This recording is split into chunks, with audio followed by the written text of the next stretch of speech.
How worried should we be about this Omicron variant of concern of coronavirus?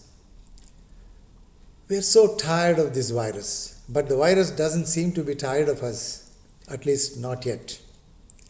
COVID-19 surge continues globally. India seems to be containing the virus, but complacency can be disastrous. We are exhausted. We have virus fatigue. Our normal lives are disrupted. There is air of uncertainty. There is fear of catching lethal, invisible, and vicious pathogen and its various variations. Our exasperations are real. We are sick of hearing from all the experts saying, we just don't know this virus so well. It is difficult to predict its behavior with any certainty. So, my dear friends, stick to standard COVID protocol: mask, hand sanitizer, physical distance, and very selective choices to be in the public places. It's my health, your health, health of everyone we know and love. Let's be good neighbors. Hello friends, I am Dr. Prabhudev, former Director, Jayadeva Institute of Cardiology, former Vice Chancellor, Bangalore University, former Chairman, Karnataka State Health Commission. I have often been asked this question: when will this virus go away? Answer is very simple. It will burn itself out when we find a cure. Anti-corona viral pills are coming. Next, the virus will burn itself out when the herd immunity is achieved. For coronavirus, this is when 80% of the population has acquired immunity to the virus, either by vaccination or by infection or reinfection and recovery. Until then, everyone in the population will be in constant danger of being infected and reinfected. Just as it looked like the control of COVID-19 was within reach, news of a new variant in South Africa has rattled all of us. Scientists, health officials, and the public are worried and concerned. The media, of course, is having a field day. The World Health Organization has named the new variant Omicron and classified it as a corona variant of concern. If you look at the coronavirus, it is covered with spikes. These spikes are critically important. These spikes have qualities that make it different from other feared contagions like HIV or influenza viruses. The new variant Omicron has very high number of mutations in these spikes. These mutations in the spikes are predicted to cause immune evasion and enhance transmission of the virus to others. But remember, these are still predictions. Let me assure you, there is no need for panic. But there is need for awareness. There is need for concern. There is need for prevention. There is need for preparedness. There is enhanced need for full vaccination. 8 billion doses of vaccines have been administered globally. In India, 120 crore doses have been given or administered.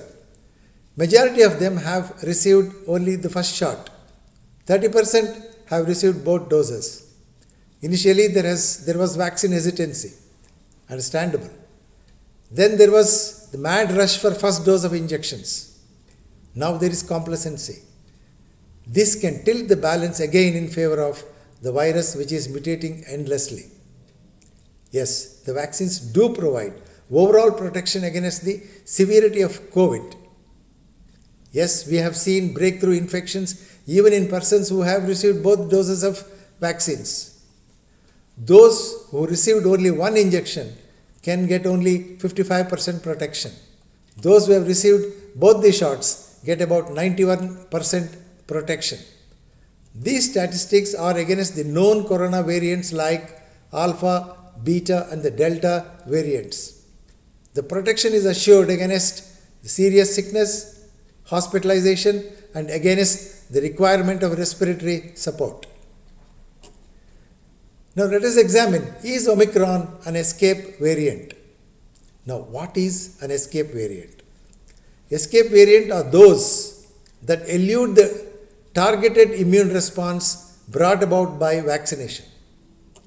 There seems to be light at the end of the tunnel. Vaccine makers have moved quickly against the new Omicron variant. Testing is already underway. Pfizer and BioNTech, the vaccine pharma giants, have said that they are studying the genome closely and the variant can escape, if the variant can escape the antibody cover provided by the vaccines. They have also issued a clarification that if necessary, they expect to be able to ship a new vaccine altogether tailored to the emerging variant approximately in 100 days. Johnson & Johnson have also said that it is closely monitoring the emerging strain Omicron and is testing its effectiveness of its shot against the new variant. The Omicron variant has a high number of unusual 50 mutations, including 32 mutations in the spike receptor alone. This suggests it could evade the immune protection provided by the vaccines and spread faster than the Delta variant, though it's not definitive data is not yet available. The COVID-19 variant, Omicron, was detected on 24th November 2021. South Africa has confirmed about 100 specimens of this B.1.1.529 or Omicron variant. New COVID variant arrival in Hong Kong shows wide concern. Singapore has banned entry from 7 African states. India has ordered rigorous screening at the airports. This is the most heavily mutated version of the virus we have seen to date. This Omicron is the 5th variant of concern designated by the WHO. The variant has a spike protein that is dramatically different than the one seen in alpha, beta and delta variants. It's also different from the original coronavirus spike that the vaccines were based on. The World Health Organization has said Omicron may spread more quickly than the other forms, and the preliminary evidence suggested that there is an increased risk of reinfection.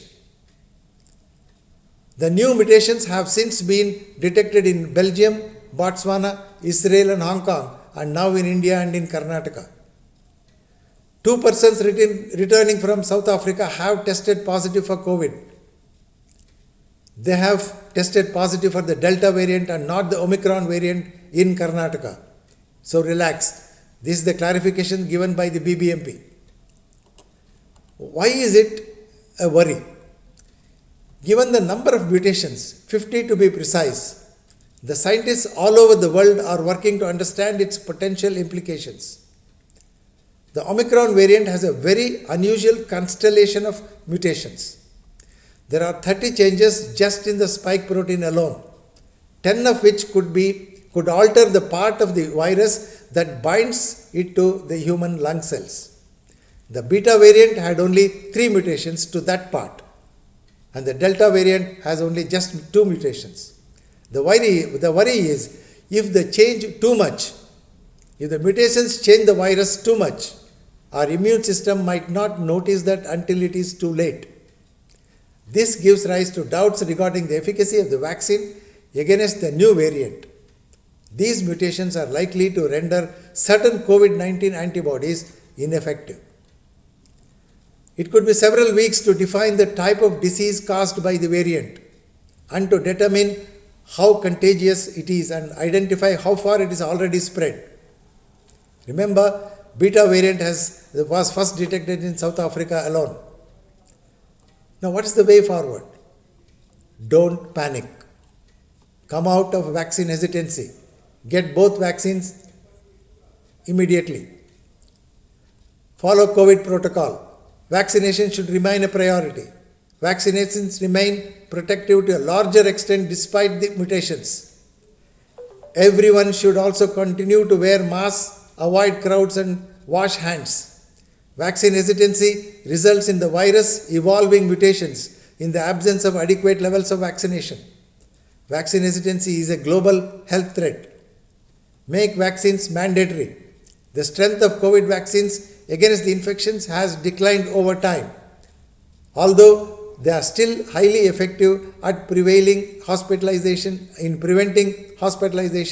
and death. I feel the government should take the necessary policy decision and booster doses at the earliest. Start booster dose to all those who have had both vaccinations 6 months from the second vaccination date and educate the public and contain the virus. Thank you, ladies and gentlemen.